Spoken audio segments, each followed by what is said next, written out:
Welcome to the History of British Falconry. In this video, I'll explain the origins and traditions of hunting with birds of prey. I'll talk about the language that was used in the past and how that's influenced language today. And I'll name drop a good number of historical celebrities who are known for practicing the sport themselves.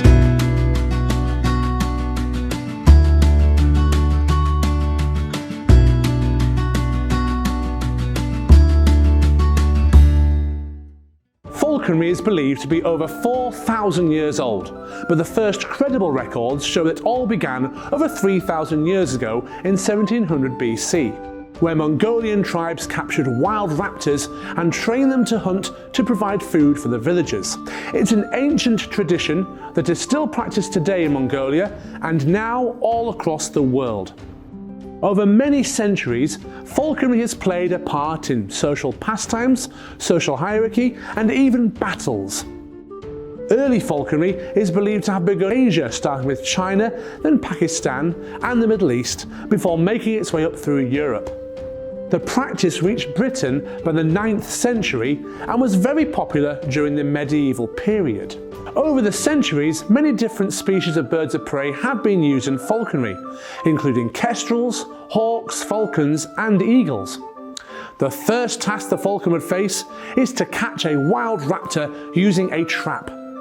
Once captured, the bird was fitted with equipment to allow the falconer to hold and control the bird. The physical handling and tethering practices were notably very similar to the methods used today, including using leather to make anklets and jesses. The next step is to man the bird. Manning is the term used to describe the action of spending time with the bird on the glove, allowing it to become customized with humans and many other animals, objects and contraptions that may move or make a noise. One example of manning is to remain holding the bird for a very long time. It's even been recorded that some falconers would hold the bird until it fell asleep before they did. A process like that could take several days to accomplish. Once settled, the trainer would begin by feeding the bird a good variety of delicious food, such as quail and rabbit. The bird would learn that the trainer was a good person, someone to be trusted. Once the raptor is calm and familiar with its trainer, the falconer would slowly bring the bird's weight down so it became hungrier. In the 12th century, the trainer would weigh the bird using pan or steelyard balancers. Once the bird has reached its flying weight, the bird training can begin. Come on! A safety line, known as a creance, would be used for the initial training, the trainer perfecting the basics of flying the bird to the fist. Once free, the bird would have its fitness replenished, flying great lengths and heights before returning to the trainer. The weight of the bird would be dropped even lower to reach hunting weight, and the raptor introduced to the field. The hunt would then begin, the bird chasing hare or pouncing onto pheasant. Different species would have different quarry. The larger the bird, the larger the prey. The training techniques mentioned are almost exactly the same techniques that are still practiced today. Hooray! Ha-ha! Look at that! Catch it for day! Ooh! Ooh! Well done, my beauty! Ooh! There's a great deal of terminology in falconry, and many of the words and expressions used in medieval times have evolved over time and are still used today.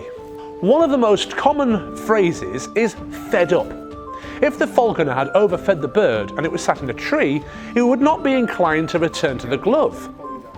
Come on! You know you want it! It's your favourite! Quail! He's fed up. The term fed up literally means to feed the bird up until full, although in modern language it would mean someone looking despondent or to have had enough of something.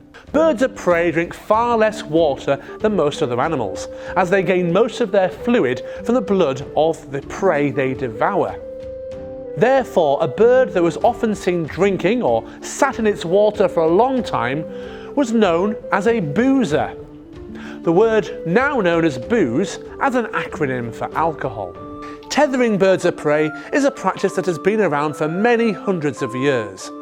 The term "at the end of my tether" refers to birds that would attempt to fly with no success, suggesting that there is only a small amount of leash left before breaking free. Under the thumb, and wrapped around your little finger, are direct terms from falconry, both methods of securing the holding of the birds and having control over them. These phrases now mean having control over a person rather than a bird. And it was known from the start that birds of prey fear what they can see and not what they can hear. This is why falconers used hoods to temporarily block the vision of the birds, like when moving the bird or preparing it for flight. The result? Keeping the bird calm and not wasting any precious energy. The term hoodwinked derives from this very practice. Now, how did these words and phrases, which were specific to falconry, end up in modern language used today? Well, one reason is because of authors like William Shakespeare. Shakespeare had an interest in falconry, often reported to have joined hunts and even owning his own hawks. He used the language of falconry in his plays, often using them as direct metaphors, which almost instantly became well-known phrases, but with different meanings. Today, anybody who's serious and enthusiastic about getting to the sport of falconry can take it up. However, in the medieval era, things weren't quite as simple as that. During the height of the medieval era, falconry had grown to be very popular amongst the wealthier individuals of society and often connected to the royal family. It is believed that Henry VIII had more falcon mews than horse stables, so hawking was for kings, lords and nobles. And there was a reasonably strict order to which species of bird a person was allowed to own and hunt with, depending on their profession or status. For example, a knight would have a saker falcon, a priest a sparrowhawk, the king a gyrfalcon, and a kestrel for a knave. This list is based on which birds were deemed the most desirable, through a combination of the look, the size, and what it can catch. There are many famous names from history who had a well-established hobby in falconry, including Mary Queen of Scots, who flew a merlin. Part of King Richard's release ransom was for 2 white gyrfalcons. And during the Nazi reign in Germany, all falconry was controlled by the SS. There are even references to Julius Caesar using falcons to kill carrier pigeons. Over the course of the centuries, different laws have evolved around the practice of falconry. During the early 13th century, it was illegal for labourers to hunt with birds of prey, and if caught, punishment would be served. During medieval times, falconry was taken so seriously that a stolen hawk could result in the death penalty. Conversely, falcons were sometimes offered as gifts to kings, often favouring the stunning gyrfalcon as the perfect present. Your Royal Highness, I have here your falcon, and he's, I've trained him to a very good standard, so if you could refrain from beheading me, that would be just lovely. Thank you. Now, falconry gauntlets are usually left-handed. There is an ancient myth as to why.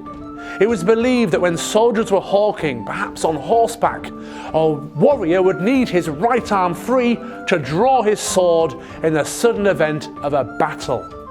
In reality, gloves are left-handed simply because most people are right-handed, thus enabling them to carry out other tasks with their stronger hand.